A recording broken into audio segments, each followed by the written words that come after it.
بسم الله والصلاة والسلام على رسول الله أيها الحضور السلام عليكم ورحمة الله وبركاته.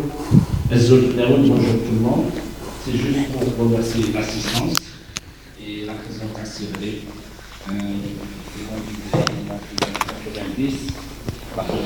des réformes. Donc, نشكره على تلبية الدعوة. Je remercie aussi l'intervenant Sidi Arqaoui Boumdine, qui est quand même, c'est quelqu'un du métier, du domaine, c'est un expert. Il a été PDG entre autres de Saïdal, il a été SG du ministère des Participations, et donc c'est un des pionniers dans le domaine économique. Et donc je ne vais pas trop parler, c'était juste pour le remercier d'avoir accepté d'être parmi nous.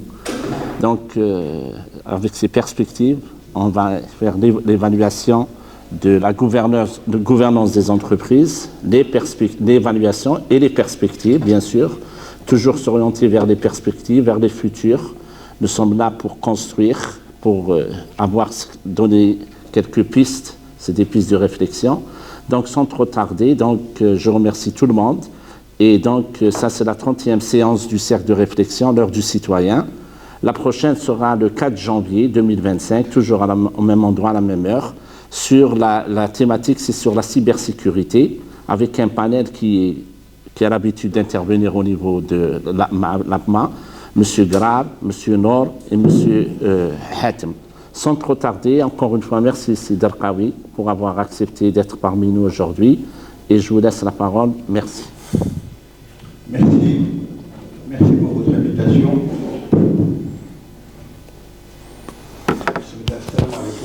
Merci d'être venu, merci Floré de votre présence.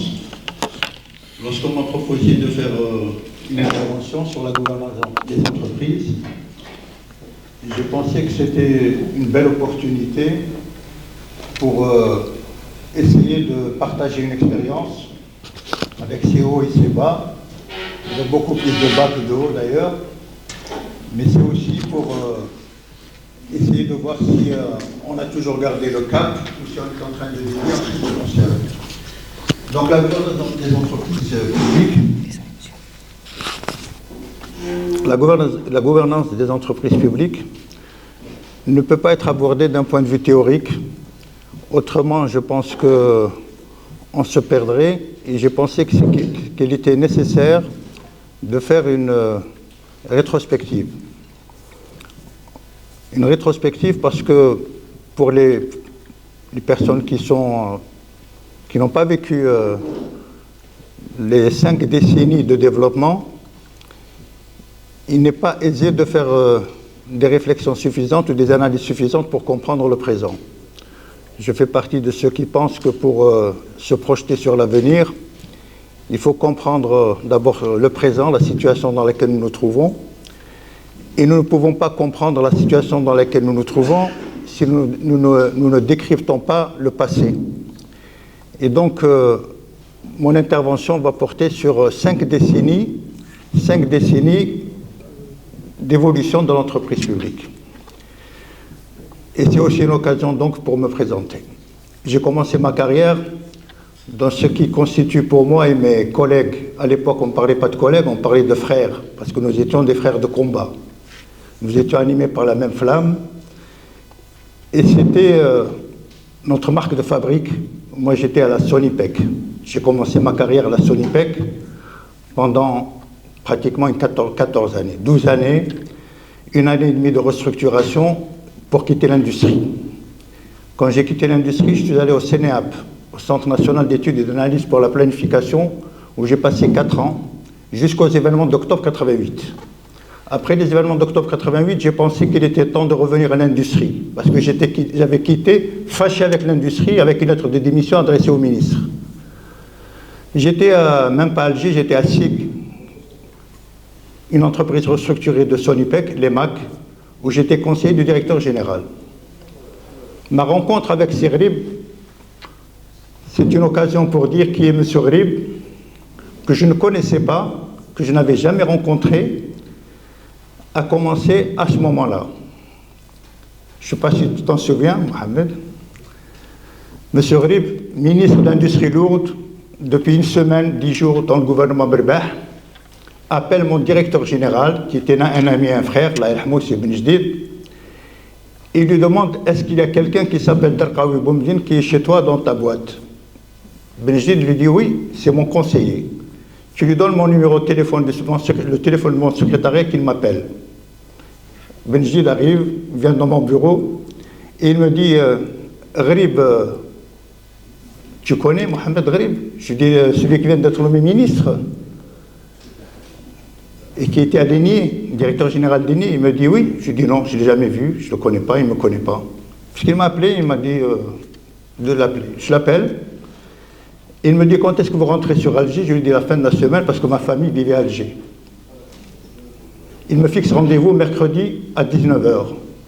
J'ai quitté son bureau à 21h30 avec une demande pressante de commencer dès samedi comme conseiller.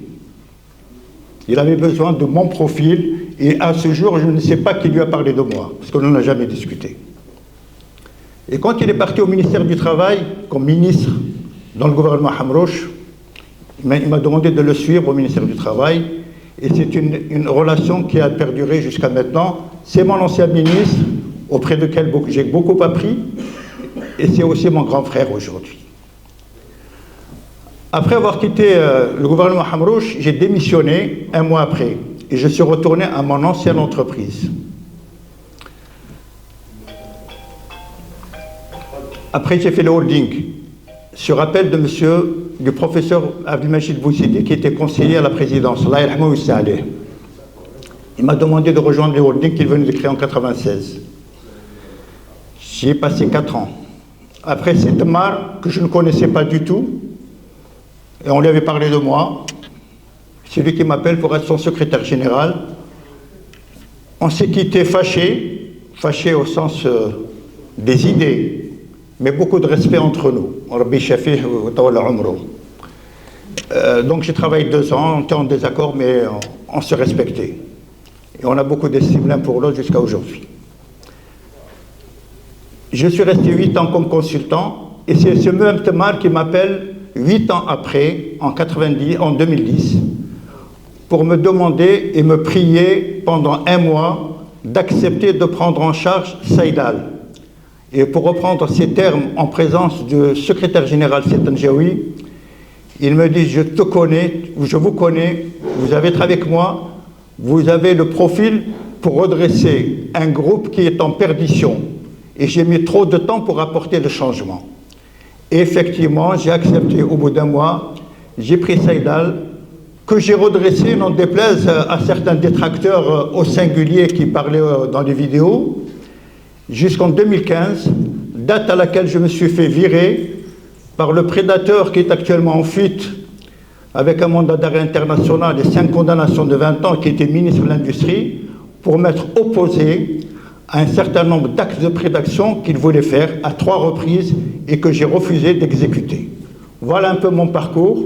J'ai quitté, maintenant de temps en temps j'interviens en conseil, où là je discute avec mes amis, où là j'essaie de... Voilà pour le parcours. Si j'en parle, c'est pour dire que il y a beaucoup de cadres comme moi qui se sont battus toute leur vie, sans regret, et c'était le minimum qu'ils pouvaient faire. Et je suis fier d'avoir ici des anciens de Saïdal qui sont venus, qui peuvent témoigner de ce que nous avons fait ensemble, un ancien du holding, et l'hommage que je rends à Gharib, c'est comme ça que ça fonctionnait avant. C'était pas par les coups de fil qu'on nommait un conseiller ou un secrétaire ou un chef de cabinet, c'était par rapport à l'apport qu'ils pouvaient faire, qu'ils pouvaient avoir. Maintenant, pour revenir à l'entreprise, à notre évolution, pour laisser le temps au débat, je vais faire un survol très rapide. Donc notre champ de réflexion, je l'ai situé. La gouvernance, souvent on parle de bonne et mauvaise gouvernance en se fiant aux résultats de l'entreprise, négative, déficitaire ou bénéficiaire, elle est bonne ou mauvaise. Non, la gouvernance, ce n'est pas le microéconomique, ce n'est pas la gestion de l'entreprise, c'est aussi son environnement et toutes les relations qu'elle a avec son environnement, avec toutes les parties prenantes. Et c'est pour ça que si on devait définir la gouvernance,